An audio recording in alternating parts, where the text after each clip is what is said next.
This episode of Film Riot is brought to you by Squarespace and iStockPhoto. Welcome to Film Riot, the show that takes a mystery out of the effects and techniques that go into some of your favorite Hollywood films. Now, today we're going to be talking about set extensions and a little later how to get the most out of your low-budget camera. But first, why am I whispering?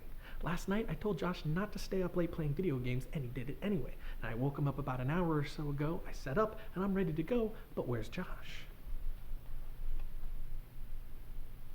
Now, you might also remember that a few weeks back, Josh decided to play a prank on me. Well, I decided to take advantage of the situation and get him back. And Brett here, I promised amnesty as long as he helps me and betrays his friend. Isn't that right, Brett? I'm good with it.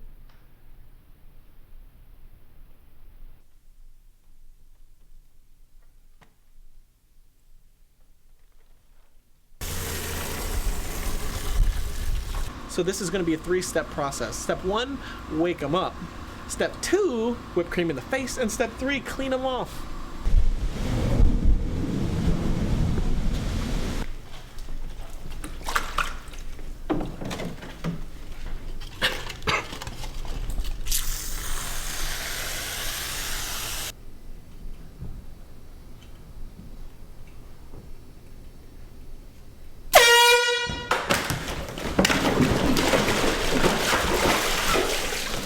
Are you freaking kidding me?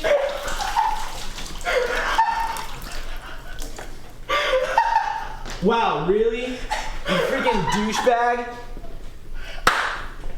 Good morning. That was so cold. I don't think he's going to prank me again.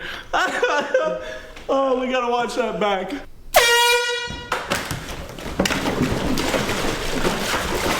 Beginning, Adam bites the apple.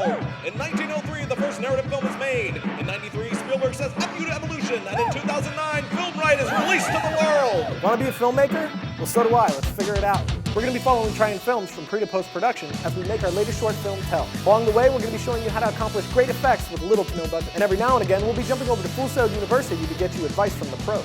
So grab some popcorn and get comfortable. This is Film Riot. Seeing as how we're nearing Christmas time, most of my crew is either going on vacation or trying to spend some time with their families. And believe it or not, I might also try to take some time away from work to hang out with the loved ones. So bear with us over this and the next episode because they're going to be a little bit shorter than what you're used to. But I'm working on an episode for Christmas Eve that I really think you're going to like, and it's kind of like a Christmas present from me to you. I'm your present. You can unwrap me. I'm trying to do an effect to make it look like my location is bigger and there's a big city in the distance. I don't know what the technique is called, so I hope you understand what I'm saying. P.S. If you read this on the show, can you say hi to my wife, Megan? She loves you. Eric. Hello, Megan. Come here. Let's talk a minute.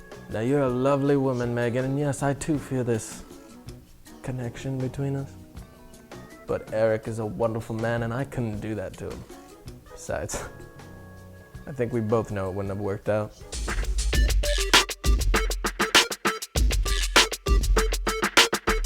The effect Eric is referring to goes by a few names, but for our purposes today, it's a set extension. Many au film have used this technique to open up their landscape or add buildings or other things that just weren't there at the time. This is a great technique for us low-budgeters to know since it's much less complicated than the alternatives and in the realm of what we can accomplish given a little bit of software, know-how, and good old elbow grease. Has nothing to do with it. I'm gonna start like a ninja.com. That way when people are like, hey, where are the Himalayas? Instead of being like, hey, go Google it, I'll be like, dude, go ninja it. To give you a low budget example, here's what I threw together in under an hour.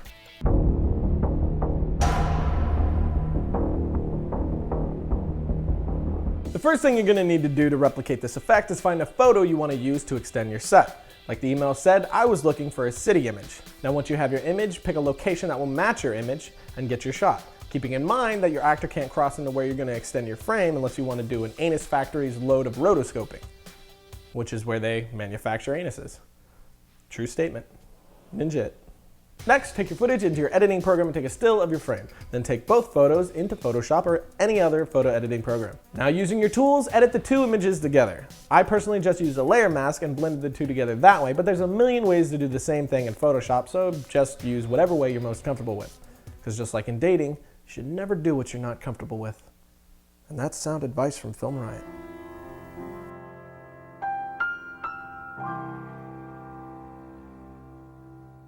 And now you should have this. Oh, nope. Yeah, this.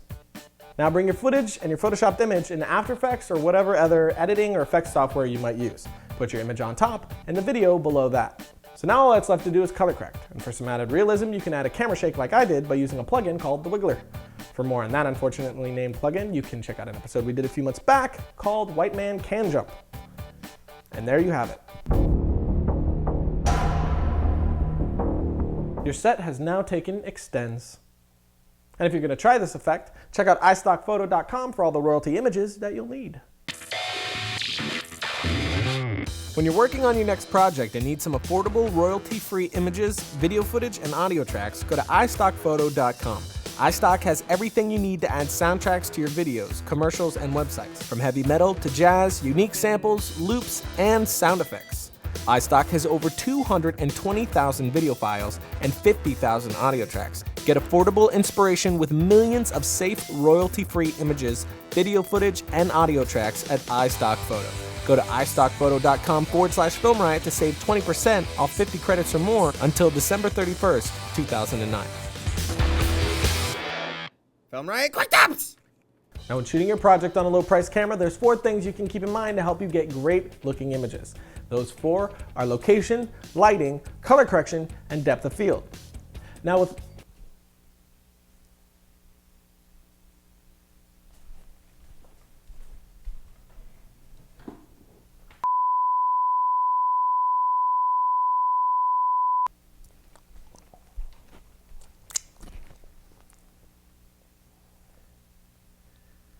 I really wanted one. Now location is something that independent filmmakers don't pay enough attention to. You'd be surprised how much a great looking background will really help the look and feel of your film. And just because you can't get a permit doesn't mean you can't get great looking locations. Just scout around and find some places where you're not going to bother anybody. Then plan your shoot so you'll be in and out of there before anybody even notices you were there. Now I had no controlled lighting in these situations. It was all just available lighting that was there, and that goes along with location scouting. Make sure when you're looking for your location, you're paying attention to the quality and quantity of light in those locations. I love this thing. Now once you have your image shot, you're only halfway done. Now it's time to take it into post and color correct. And for more on color correction, you can watch about 2 episodes ago. We have a whole segment on it. Finally, depth of field.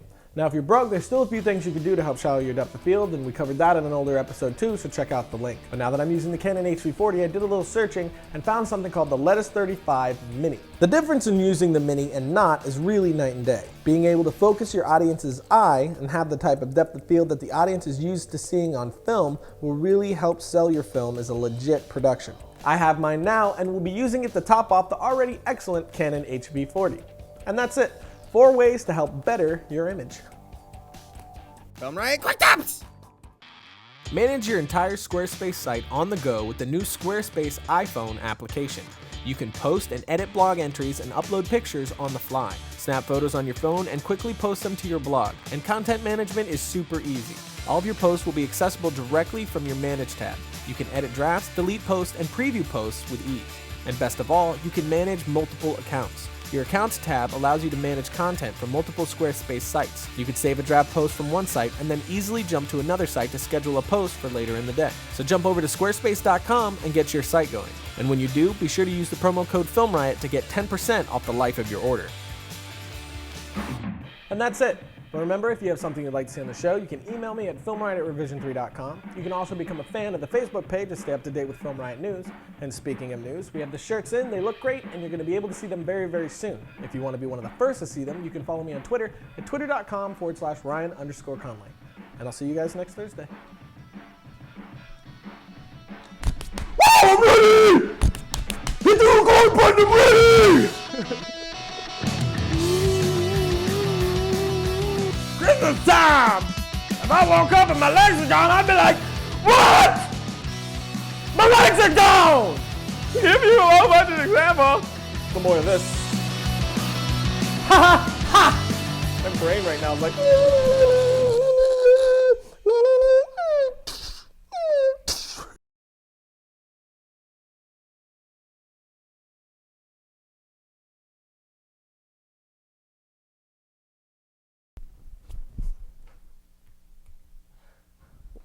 because that could be in a romantic movie too. Like in a karate movie, it's like, come on, I'm gonna whoop you.